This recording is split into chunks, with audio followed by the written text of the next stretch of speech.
दोस्तों हम बात करने वाले हैं लाइपोमा होने का कारण क्या है। विज्ञान बोलता है कि इसका कोई श्योर कारण नहीं है। विज्ञान का मतलब दोस्तों जो हमारी मेडिकल साइंस है, एलोपैथिक साइंस है, ये विज्ञान पे आधारित है। नए ज़माने का विज्ञान जो हमारा अभी हम अंग्रेजी दवाइयों का जो प्रयोग करते हैं, वह विज्ञान बोलता है कि इसका होने का कारण कोई श्योर नहीं है कि ये क्यों होता है।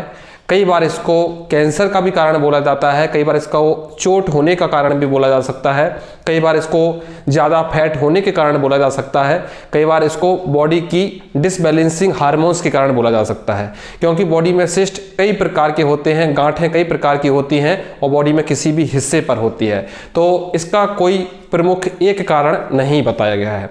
वहीं दोस्तों जब हम जाते हैं हम अपने प्राचीन काल के चिकित्सा में, आयुर्वेद में, तो आयुर्वेद में हम देखते हैं कि इसमें बहुत ज़्यादा डिटेल में बताया गया है, होने का कारण बताया गया है और इसका चिकित्सा के बारे में भी बताया गया है।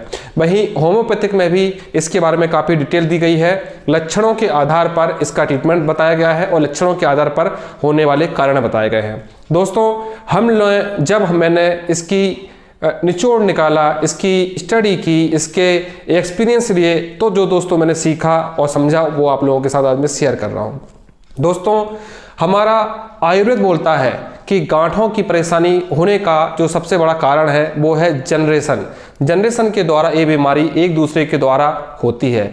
जरूरी नहीं है कि ये एक पिता से या एक माता से उसके सभी बच्चों में आए, ये किसी एक बच्चे में आ सकती है, या ऐसा भी हो सकता है कि किसी भी बच्चे में ना आए, या ऐसा भी हो सकता है कि किसी पिता के बच्चे में ना आए और ये उसके बच्चे के बच्चे में आ जाए। इसको बोलते हैं जेनेटिक रोग।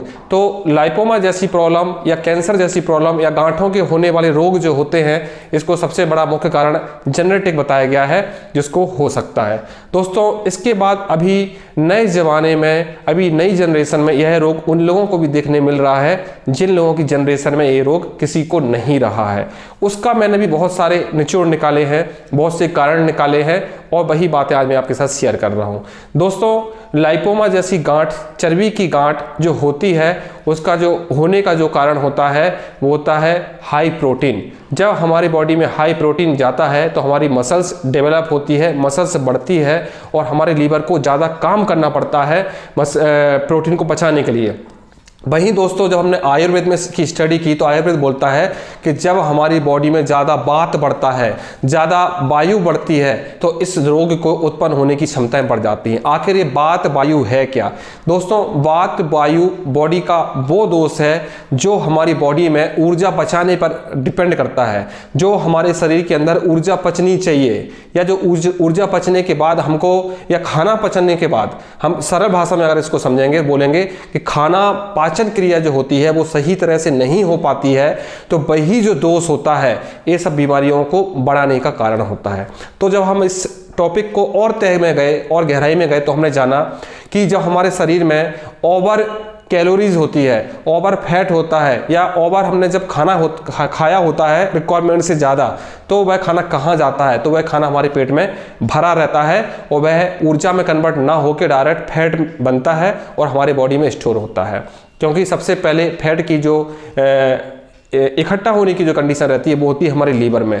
जब लीवर में ही हमारा फैट जमने लगता है तो वही फैट फिर हमारी बॉडी में भी दूसरी जगह पर रुकने लगता है और जमने लगता है और वह गांठों के रूप में या फिर किसी दूसरी तरीके से निकलता है। कई लोगों को न्यूरोफाइब्रोमा के रूप में निकलता है, कई लोगों को गांठों के रूप में निकलता है, कई लोगों को स्किन प्रॉब्लम के रूप में निकलता है। तो इस ऊर्जा को निकलने के कई कारण होते हैं। अब ये रोग आखिर अधिकतर होता किनको है?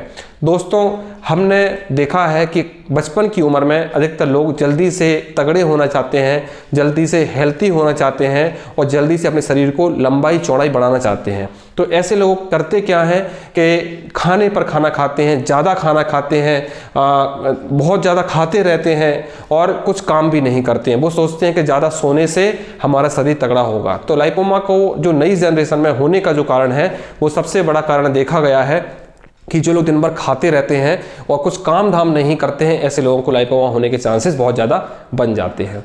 इसके बाद दोस्तों एक दूसरा कारण जो देखा जा रहा है अभी के समय में, वो हो रहा है कि गलत खान पान और गलत तरीके के सप्लीमेंट यूज़ करना।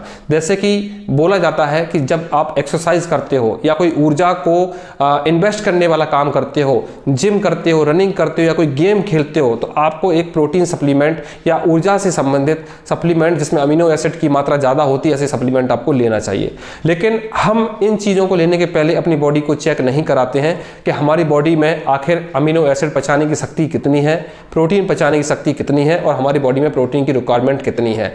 जब हम बिना जानकारी के कोई भी सप्लीमेंट लेते हैं, कोई भी प्रोटीन प्रोडक्ट लेते हैं और हम उसको खाने लगते हैं और हमको पता नहीं होता है कि हमारी बॉडी के अंदर जाकर वो काम क्या कर रहा है, तो जब अधिक हाई प्रोटीन एक ही मात्रा में एक ही समय में हमारी बॉडी को पहुंचता है तो हमारी बॉडी उतना प्रोटीन एक्सेप्ट नहीं कर पाती है और वही प्रोटीन गलत ऊर्जा के रूप में हमारी बॉडी में स्टोर होती है और इस तरह से वो बाहर निकलती है। दोस्तों और भी कारण है, जो लोग जिम ज़्यादा करते हैं, जिम करने के बाद भी जिम छोड़ देते हैं और फिर भी उनकी डाइट बहुत ज़्यादा हैवी रहती है, तो उनकी जब मसल्स सुकड़ती है, श्रिंक होती है, छोटी होती है, तो जो बड़ी हुई मसल्स का फैट होता है वो इकट्ठा होकर एक जगह पर पूरी तरह से डिसॉल्व नहीं हो पाता है और एक जगह आके रुक जाता है। वो कारण भी लाइपोमा होने का चांसेस होता है। दोस्तों कभी कभी एक चीज़ और होती है, आपको लाइपोमा हो गया और आपने जिम शुरू कर दी तो लाइपोमा बहुत तेज़ी से बढ़ने लगता है, क्योंकि हमारे शरीर की प्रकृति होती है कि जब हम कोई वजन वाला काम करते हैं या एक्सरसाइज वाला काम करते हैं या मसल्स पर लोड डालने वाला काम करते हैं तो हमारी मसल्स टूटती है। टूटने का मतलब हमारी मसल्स पर लोड पड़ता है और वहाँ की मसल्स बढ़ती है। बढ़ती कब है? जब वहाँ पे प्रेशर डाल के हम उस मसल को तोड़ते हैं। तोड़ने का मतलब दोस्तों हुआ उस मसल्स पर प्रेशर पड़ रहा है, अब वो मसल्स वहाँ पर बढ़ेगी। मसल्स टूट कर ही बड़ी होती है, तो मसल्स टूट रही है और हमने बहुत ज़्यादा हाई प्रोटीन शुरू कर दिए, हमको लाइपोमा हुआ है और लाइपोमा पर भी लोड पड़ा, लाइपोमा भी टूटा और लाइपोमा में भी प्रोटीन की मात्रा ज़्यादा आई और लाइपोमा भी तेज़ी से बढ़ने लग गया। बहुत से लोग बोलते हैं कि जिम करने से तो लाइपोमा ठीक हो सकता है क्योंकि फैट लॉस होता है, लेकिन दोस्तों शरीर का फैट और लाइपोमा का फैट अलग चीज़ें हैं। शरीर में मसल्स टूटती है, फैट बर्न होता है, फैट जलता है, उसी तरह से लाइपोमा की जो मसल्स है वो फैट के रूप में नहीं है, वो एक मास के रूप में होती है जो टूटने से, जो प्रेशर डालने से बढ़ने लगता है और तेज़ी से बढ़ने लगता है। दोस्तों और भी कारण है लाइपोमा के जो आप सुनेंगे जानेंगे। ये वीडियो बड़ा हो सकता है तो वीडियो अच्छी तरह से देखें और ध्यान से देखें, क्योंकि लाइपोमा को ठीक करने के पहले आपको समझना बहुत ज़रूरी है। इसके बाद दोस्तों कुछ चीज़ें और आती हैं। बहुत से बच्चे कम उम्र में मोटा होना चाहते हैं और मोटा होने वाली दवाइयाँ खाते हैं, जैसे कि कुछ दवाइयाँ भूख बढ़ाती हैं, कई दवाइयाँ हमारी बॉडी में एनर्जी बहुत ज़्यादा बढ़ाती है, कई दवाइयाँ नींद ज़्यादा लाती हैं। तो जो भूख बढ़ाने वाली दवाइयाँ होती हैं, मोटा करने वाली दवाइयाँ होती हैं, ऐसी दवाइयाँ सबसे ज़्यादा देखा गया है कि लाइपोमा होता है। अब मैं ये बात कैसे बोल रहा हूँ, तो मैं जब ट्रीटमेंट इस चीज़ का करता हूँ तो मेरे पास लोग आते हैं, बताते हैं कि सर हमने ये वाली सिरप पिया था, ये वाली दवा खाई थी, हमारी बहुत भूख बढ़ी थी और इसके दौरान ही हमको लाइपोमा होना स्टार्ट हुआ था। तो मैं आपसे जो बातें कर रहा हूँ वो एक्सपीरियंस वाली बातें कर रहा हूँ और सभी पैथियों को रिसर्च करके, सभी पैथियों को पढ़ाई करने के बाद मैं आपको ये बता रहा हूँ। दोस्तों मैं वैद्य समीर चतुर्वेदी, मैं फॉलो करता हूँ आयुर्वेद को और आयुर्वेद को प्रेफर ज़्यादा करते हुए मैं अपनी जानकारी दे रहा हूँ आप लोगों को सभी एक्सपीरियंस के साथ। दोस्तों अब हम जानते हैं कि लाइपोमा में और ऐसी क्या चीज़ें हैं जो लाइपोमा होने का कारण बनती हैं। दोस्तों बहुत से लोगों को ऐसा होता है कि बहुत से लोग नॉनवेज खाना पसंद करते हैं, बहुत से लोग खाना को ज़्यादा पसंद नहीं करते, नॉनवेज को पसंद करते हैं। नॉनवेज हमारी बॉडी में आयुर्वेद बोलता है कि मांस एक ऐसी चीज़ है